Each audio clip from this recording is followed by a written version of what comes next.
بسم اللہ الرحمن الرحیم۔ السلام علیکم سامعین۔ کتاب ٹی ہاؤس، مصنفہ ارم ہاشمی، صداکار مجید احمد جئی۔ یہ کتاب مجید احمد جئی آڈیو لائبریری کے تعاون سے آپ سماعت فرما رہے ہیں۔ افسانہ بن بیاہی۔ ایک مشورہ لینے آئی ہوں۔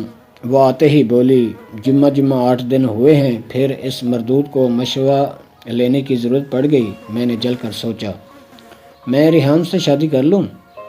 اس نے بڑی لجاجت سے کہا، گویا میں انکار کر دوں تو یہ بن بیاہی مر جائے گی۔ مگر وہ اسفند خان، میں نے اسے یاد کرانے کی کوشش کی۔ موت آئے اس نامراد کو۔ اس نے پے در پے گالیاں دیں۔ عدن ایک سانس میں 3 گالیاں بکنے کی عادی ہے۔ میں نے اس کے نئے شکار کے متعلق جاننا چاہا۔ کون ہے وہ خوش نصیب؟ رافع، اس نے کہکا مارا اور کلین پر لوٹ گئی۔ کب عشق ہوا؟ کیسے ہوا؟ اب کس مدارج میں ہے؟ ایک ہی سانس میں اس نے سب کچھ بتا ڈالا۔ بقول اس کے رافع اس کا بری طرح دیوانہ ہو چکا ہے۔ شادی کے بعد ہم لاہور شفٹ ہو جائیں گے۔ اس نے حسب صاحب کو آئندہ کے منصوبے بنانا شروع کر دیے۔ رافع کہتا ہے کہ شادی کے بعد میں اپنی دلہن کو کوئی کام نہیں کراؤں گا۔ بھلا یہ خوبصورت ہاتھ کام کرنے کے ہیں؟ اس نے شرماتے ہوئے بتایا۔ ایک دفعہ تو مجھے بھی یقین ہو گیا کہ شاید اب کی بار اس کی دنیا بس جائے گی۔ وہ دیر تک مجھ سے رافع کو پھانسنے کی ترکیبیں پوچھتی رہی۔ عورت کے دل میں صدیوں سے کوٹ کوٹ کر بھرا گیا ہے کہ وہ کسی کی دلہن بننے کے لیے پیدا ہوئی ہے۔ عدن بھی عورت ہے اور دل میں دلہن بننے کا ارمان لیے بیٹھی ہے۔ وہ اکثر سوچتی ہے کہ اس کے دل کی دنیا اجاڑ پڑی ہے اور لوگ بھوک، مہنگائی اور بیکاری کا رونا روتے ہیں۔ دل کی دنیا آباد نہ ہو تو بھوک، مہنگائی اور بیکاری کا کیا رونا دھونا۔ عدن میری سہیلی ہے۔ یہ میل جول اس زمانے کا ہے جب میں نے اس شہر میں اپنے قدم پوری طرح جمائے نہ تھے۔ عرصہ سے ہم ایک دوسرے کی خوشی اور غم میں شرکت کرتے آئے ہیں۔ راضی خوشی نہ سہی، کم از کم مجھے تو اس کے سارے غموں میں شرکت کرنا پڑتی ہے۔ دیکھنے میں عدن اچھی خاصی انسان معلوم ہوتی ہے، لیکن مدت ہوئی اس کو گھر بسانے کا شوق چمٹ گیا ہے۔ وہ تعلیم یافتہ ہے، مذہب ہے، لہذا اس کے شکار میں اکثر شاعر، ادیب اور جرنلسٹ لوگ پھنس جاتے ہیں۔ خدا جانے اسے یہ کیوں شبہ ہو گیا ہے کہ میں عشق کے معاملے میں ایکسپرٹ ہوں۔ چنانچہ وہ ہر تازہ واردات کے موقع پر مجھ سے رائے لیتی ہے۔ جہاں اس کی تازہ عشق سے چشمک چلی، جو کہ ضرور چلتی ہے، تو اسے عشق کی جملہ مراحل طے کرنے کے لیے میرا ہی گھر موزوں نظر آتا ہے۔ میرے ہی صوفوں پر روٹھتے منتے ہیں، میرے ہی گلدانوں سے ایک دوسرے کے سر پھڑتے ہیں، اور بعض وقت تو مجھے خود اپنے ہی کمروں میں کھنکار کر داخل ہونا پڑتا ہے۔ کئی بار جی میں آئی کہ کہہ دوں، تم نے مجھے یہ کیا سمجھ رکھا ہے؟ تمہارے دکھڑے سننے کے لیے میں ہی بچی ہوں؟ کیا میں ایسی بے مصرف ہوں کہ تم جیسی نکارہ کے سوا اور کوئی الجھن میری زندگی میں نہیں ہے؟ یہ دیکھو۔ ایک روز وہ حواس باختہ دوڑتی آئی اور آتے ہی شادی کا کارڈ مجھے تھما دیا۔ یہ رافعہ کی شادی کا کارڈ تھا۔ میں نے اس کی طرف دیکھا۔ اس کی آنکھوں کے گرد سیاہ ہلکے ہو رہے تھے، نکاہٹ اس کے چہرے سے عیاں تھی۔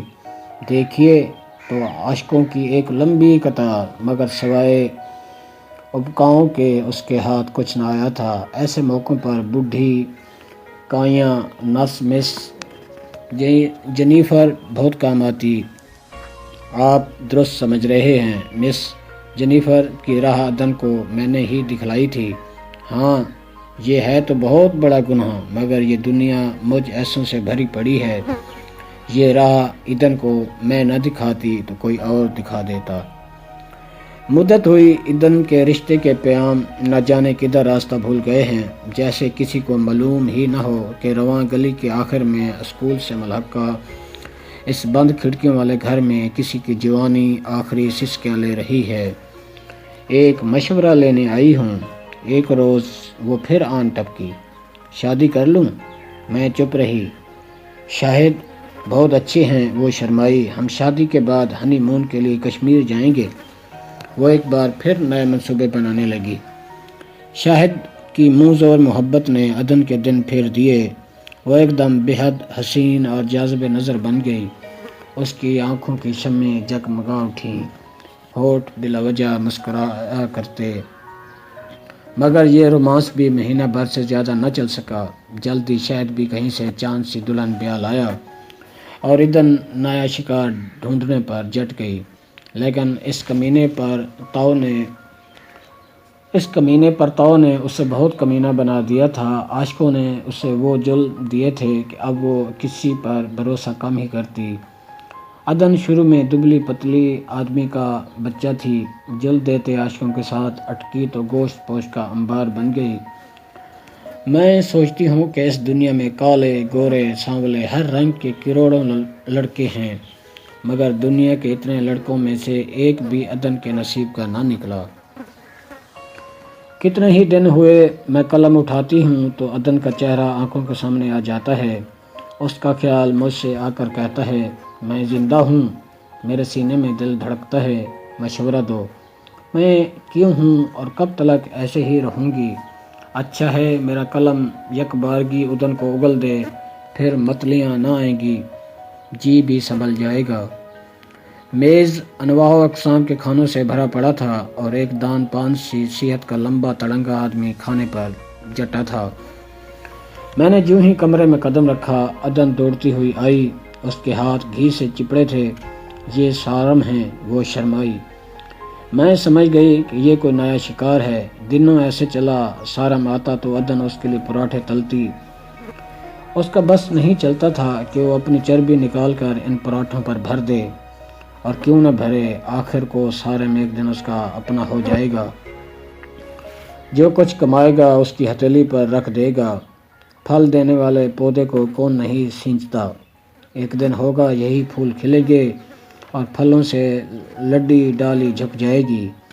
اس خیال سے ہی عدن کے چہرے پر سہاگ کھل اٹھتا، کانوں میں شہنائیاں بجنے لگتیں، برات کے تاشے تر تڑاتے، پھل جڑیاں چھوٹ کر جگنوں کی طرح دماغ میں پھیل جاتی۔ عدن اس کے جوتے کپڑے سے جھاڑتی جیسے وہ اس سے کچھ کہتے ہوں۔ اس کے بدبودار چوہوں جیسے سڑے موزے دھوتی اور ناک سے لبڑے رومال صاف کرتی، پر اونٹ کسی کل نہیں بیٹھ رہا تھا۔ میں نے عدن کی جانب دیکھا۔ عدن کی آنکھوں میں التجا تھی، پلکیں نہ آتی، برات کی گرد و غبار سے اٹی تھیں، اور چہرے پر چوتھی کے پرانے جوڑوں کی سی اداسی تھی۔ میں سر جھکائے دیوار سے لگ کے کھڑی ہو گئی۔ سارم کھانتا رہا۔ میرا جی چاہا کہ میں اس کا منہ نوچ لوں۔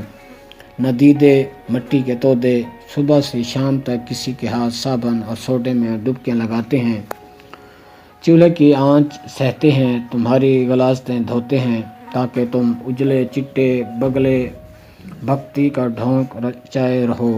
یہ دیکھو، محنت نے ان ہاتھوں میں زخم ڈال دیے ہیں۔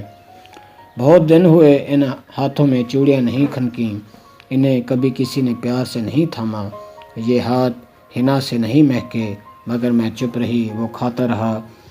میں کچھ کہے بغیر لوٹ آئی، جی کی جی میں ہی رہ گئی۔ 2 دن گزرے ہوں گے کہ عدن کی کال آئی۔ ریسیو کرتے ہی عدن کی سسکیاں ابھریں، وہ سارم کو گالیاں دے رہی تھی۔ من کا بوجھ ہلکا ہوا تو فون بند ہو گیا۔ میں نے ریسیور کی طرف دیکھا، آواز بند ہو چکی تھی، مگر کہانی جاری تھی۔ بعض وقت کہانی کا اختتام کتنا مشکل ہو جاتا ہے۔ عدن بھی ایسی ہی کہانی ہے۔